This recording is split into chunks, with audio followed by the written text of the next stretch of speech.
Di tempat ini, biasanya orang-orang menggunakannya untuk istirahat, minum kopi, atau menenangkan pikiran. Tapi anehnya, banyak orang yang badannya duduk santai di tempat ini, tapi hati dan pikirannya sedang berkecamuk. Bukan karena sebuah pekerjaan, tapi karena ada sebuah rasa luka di masa lalu yang masih belum selesai. Assalamualaikum warahmatullahi wabarakatuh. Innal hamdalillah nahmaduhu wa nasta'inuhu wa nastaghfiruh wa na'udzu billahi minasy syururi anfusina wa min sayyiati a'malina may yahdihillahu fala mudhillalah wa may yudlil fala hadiyalah. Asyhadu an la ilaha illallah wahdahu la syarikalah wa asyhadu anna Muhammadan abduhu wa rasuluh la nabiyya ba'da. Amma ba'd. Perkenalkan, nama saya Isna Zakia Harisa, mahasiswi program studi ilmu Al-Quran dan Tafsir Universitas Ibnu Khaldun Bogor. Video ini dibuat untuk memenuhi tugas ujian akhir semester mata kuliah Fikih Dakwah yang diampu oleh Ustadz Dr. Samsul Basri, MEI. Pada kesempatan kali ini, kita akan mentadaburi salah satu ayat di dalam Al-Quran dengan tema jangan merusak hati dengan dendam.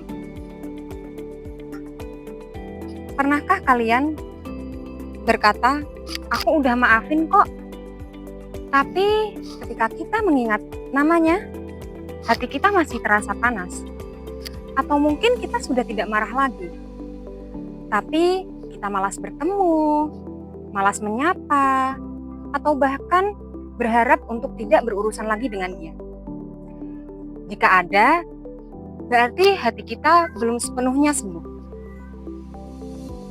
Kehilangan harta memang berat, akan tetapi rasa sakit hati yang ditimbulkan oleh perilaku orang lain seringkali jauh lebih membekas. Awalnya mungkin kita rasa sakit itu biasa saja, akan tetapi jika kita tidak jaga, rasa sakit hati itu perlahan berubah menjadi sebuah rasa dendam. Dan rasa dendam itu tanpa kita sadari pelan-pelan merusak hati kita sendiri. Oleh karena itu, hari ini mari kita tadaburi salah satu ayat di dalam Quran Surah Asy-Syura ayat 40, di mana ayat ini menjelaskan tentang keadilan, tentang memaafkan, dan juga tentang bagaimana Allah menjaga kebersihan hati para hambanya. Allah Subhanahu wa Ta'ala berfirman dalam Quran Surah Asy-Syura ayat 40. A'udzu billahi minasyaitonir rajim. Bismillahirrahmanirrahim. Wa jazaa'u sayyi'atin sayyi'atun mithluha faman 'afa wa aslaha fa ajruhu 'ala Allah. Innahu la yuhibbudz dzalimin. Artinya, balasan suatu kejahatan adalah kejahatan yang serupa. Akan tetapi, barang siapa mampu memaafkan dan memperbaiki, maka pahalanya di sisi Allah. Sesungguhnya Allah tidak menyukai orang-orang yang zalim. Secara umum, ayat ini menjelaskan tentang Islam menerapkan keadilan dengan prinsip kesepadanan. Kejahatan boleh dibalas asal setimpal dan tidak boleh berlebihan. Namun di akhir ayat ini, Allah mengarahkan pada sikap yang lebih mulia, yaitu memaafkan dan memperbaiki hubungan. Barang siapa yang mau memaafkan dan berusaha untuk memperbaiki keadaan, maka pahalanya akan dijamin langsung oleh Allah Subhanahu wa Ta'ala. Mari kita telah ayat tersebut secara singkat. Allah Subhanahu wa Ta'ala berfirman, "Wa jazaa'u sayyi'atin sayyi'atun mithluha." Balasan keburukan adalah keburukan yang serupa, yang artinya Islam menegakkan keadilan bukan hanya karena pelampiasan emosi semata. Namun, jika kita membalas lebih dari apa yang kita terima, disitulah kedzaliman mulai tumbuh. Lalu Allah melanjutkan dengan lafadz faman 'afa. Barang siapa memaafkan. Kata afa di sini bukan hanya sekedar tidak membalas, akan tetapi juga menghapus.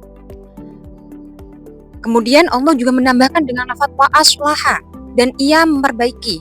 Yang artinya di sini memperbaiki bukan hanya sekedar memaafkan ya, tapi juga berusaha untuk memperbaiki keadaan, memperbaiki sikap, atau setidaknya memperbaiki hati kita sendiri. Selanjutnya Allah memberikan jaminan yang begitu luar biasa. Fa'ajruhu 'ala Allah, maka pahalanya di sisi Allah. Di sini menunjukkan bahwa memaafkan adalah nilai yang amalnya begitu besar, sampai-sampai Allah menjaminnya secara langsung. Dan di akhir ayat, Allah mengingatkan dengan innahu la yuhibbul dzalimin. Sesungguhnya Allah tidak menyukai orang-orang yang zalim. Kedzaliman di sini termasuk kedzaliman yang lahir dari balasan yang tidak setimpal, dan juga keengganan untuk memaafkan, serta hati yang selalu mendendam. Teman-temanku yang dirahmati Allah, dari ayat tersebut dapat kita ambil beberapa pelajaran. Yang pertama, dendam tidak akan menyelesaikan masalah. Karena dendam seringkali membuat hati kita tidak tenang dan pikiran terbebani. Kemudian yang kedua, memaafkan bukanlah sebuah tanda kelemahan. Karena memaafkan adalah pilihan kita untuk berhenti dari menyakiti diri sendiri agar tidak terjebak pada luka masa lalu. Dan yang ketiga, upaya untuk menjaga hati kita tidak akan pernah luput dari pandangan Allah Subhanahu wa Ta'ala. Tidak ada yang sia-sia, karena Allah akan memberikan jaminan langsung kepada mereka yang mau melapangkan dada dan juga memaafkan. Sekarang mari kita renungkan. Adakah seseorang yang masih sulit untuk kita maafkan? Adakah peristiwa lama yang ketika kita ingat membuat hati kita tidak nyaman? Jika ada, mungkin sudah waktunya untuk kita mulai memperbaiki hati.